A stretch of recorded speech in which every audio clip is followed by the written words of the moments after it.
Suponiendo que pueda convencer a esa bestia de que...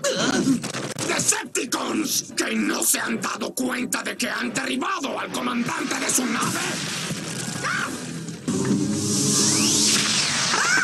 Soy libre de gozar rebanando sus... La tripulación está en riesgo.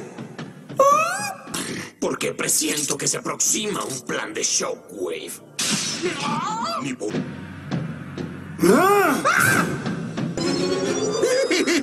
¡De las llaves Omega!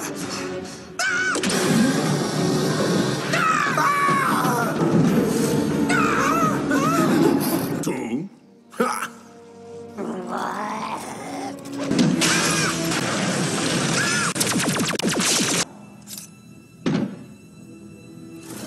¡Chatarra! ¡Starscream!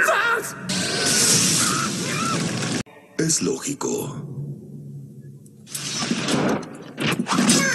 A los Decepticons por mi cuenta.